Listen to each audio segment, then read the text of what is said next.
The N64 was doing well. The fact of the matter was, the PlayStation was doing much better.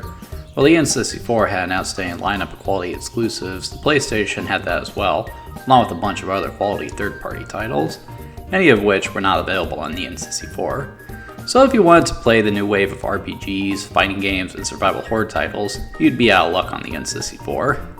However, Nintendo was able to identify one area where the N64 outdid the PlayStation, and that was in the theater of multiplayer gaming. After all, the console's best-selling titles, apart from Super Mario 64 of course, were Mario Kart 64 and GoldenEye. So Nintendo started encouraging their second-party developers to pitch games that would work as multiplayer party games. And one of the first to take a crack at it was Hudson Soft, who would bring us the first game in the Mario Party series.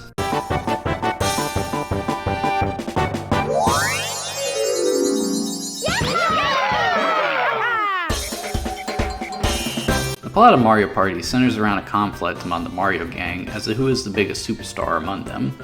It's very clearly Mario, but the argument gets so out of hand that Toad proposes a contest to settle the matter. A contest that involves an elaborate series of death games. I couldn't resist, folks. It's a pretty nothing story really, and though I appreciate the attempt to contextualize happenings of the game, it is ultimately unnecessary. Much like Mario Kart, the game doesn't really require much explanation as to what is going on. The graphics are a mixed bag. The game uses that method of superimposing 3D graphics over pre-rendered backgrounds, and like most games that do this, it's a little too obvious. There's just too much of a contrast between the two styles of graphics for it not to bug me. It also doesn't help that the backgrounds lack depth and the character models look a tad funky. At the very least, the characters are all recognizable at a glance. It's bright and colorful, and when it's full 3D, it looks fine. There is eye appeal here, but I wouldn't call it exceptional. The music is great though. It's very upbeat and lively, but it can also create an effective atmosphere as well. It's almost like something you would hear on a family game show that requires a lot of physical challenge. Getting into the gameplay, Mario Party is at its core a digital board game. Huh? Yeah, I know that sounds kinda lame, but this isn't something like Candyland where it's a simple matter of getting to the end of a path or something like that. It's more akin to something like Monopoly in that the game features looping level design, with the duration of the game being limited to a specified amount of turns. How it works is that every turn, players each get to roll a dice and move a set number of spaces. Depending on where they land, a variety of things can happen. Typically you'll just gain or lose coins, but you can trigger event spaces, get an unfortunate visit from Bowser, or trigger a specific mechanic unique to one of the 6 boards available in the game. Once everyone has had a chance to move, everyone will then play a minigame. The process then repeats until the turns run out. The primary goal of the game is to obtain power stars. In order to obtain them, you have to pass a specific space on the board and pay 20 coins in order to get them. At the end of the game, the stars are tallied up, and whoever has the most wins. As oddball as this concept is, the setup works real well. I think everyone knows how to play a board game, so it's easy enough to understand. The different quirks of the board allow for some strategy, and the minigames add a bit of excitement to the mix. It's good stuff, and the best part is that it's something that just about anyone can play. The Mario Kart and GoldenEye are great games that are easy enough to understand. They do sport something of an elevated skill floor, meaning that some prior knowledge of how to play the game is required in order to be competitive. In Mario Party, the skill floor isn't elevated at all, and the skill ceiling is relatively low.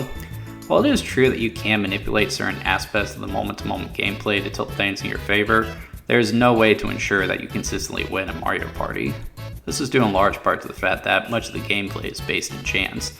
So while you might be able to always win the minigames or strategically play the board to your benefit, you cannot control the outcome of stuff like your roll, what minigames you get, and what happens during the dreaded chance time. This acts as a sort of equalizer, making it so that everyone has a chance of winning, even those who may not play Mario Party all that often. And to me, this is the greatest appeal of Mario Party, and why it seems to be a favorite among me and the game wardens.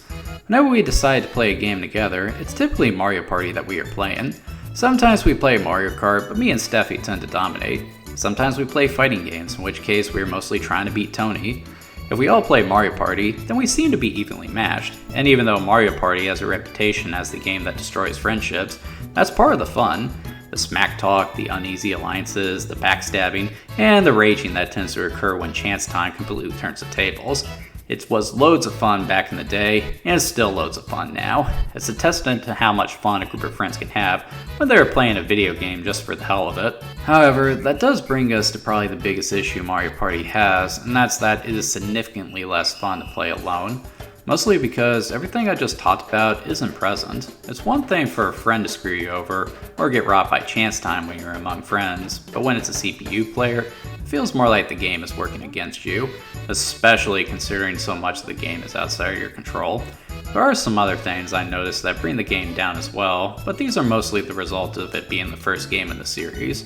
For starters, the minigames are a little oddball. It's actually very rare that you get a minigame where there is only one winner, in favor of there being one loser, or no winners or losers at all. The amount of minigames is pretty sparse too, with it not being uncommon for multiple minigames to repeat over the course of a 20-game turn, something that almost never happens with a modern Mario Party game. And then we have the most infamous problem with the game. You see, a few minigames require players to rotate the joystick rapidly. Seems easy enough, but it's surprisingly difficult to do with your thumb. Players started to experiment and found that they could more effectively rotate the stick using their palm. This came at a cost, however, as rotating the stick has a tendency to tear up your palm. Yes, players actually hurt themselves playing Mario Party back in the day. These injuries were mostly limited to blisters, but enough people complained to Nintendo, so they started offering free protective gloves. Nintendo would learn from this and would make it an unwritten rule that Mario Party games would not feature minigames like that again. This is probably why Mario Party wasn't released on the Wii Virtual Console. When it was eventually made playable via Switch Online, Nintendo included a warning encouraging players not to use their palms to play these minigames. A warning that I'm sure every gamer heeds. Am I right? Miss! Mario Party was a pretty big hit in its day, so it's only natural that Nintendo would request a sequel. Mario Party 2 would make an effort to address the issues that Mario Party had, with great success, so by the time Hudson had put out Mario Party 3, they had basically perfected the formula. The series would continue beyond the N64, with the games coming out on a near yearly basis for a while. Sadly, my experience with the series doesn't extend much further beyond Mario Party 3, so I can't comment on the quality of these games. I can't imagine that any of them are really that bad though. Some entries might be better than others, but I'm sure even the worst Mario Party game is still enjoyable with friends. The most recent game in the series, Mario Party Jamboree, is currently one of Nintendo's flagship titles for Switch consoles, and it's really fun. So if you're looking to get into the series, that's the one I recommend picking up. So that begs the question, is the original Mario Party worth playing today? And to be honest, not really. It's definitely aged in comparison to modern games, and even the latter two N64 games easily surpass it. Now, it's not to say that Mario Party can't be fun to play, but it's more of a curiosity than anything. You know, for people who just want to see where the party started. Considering that the party is still going strong though, I would say that what happened on the outset is of little consequence to the now. Finish!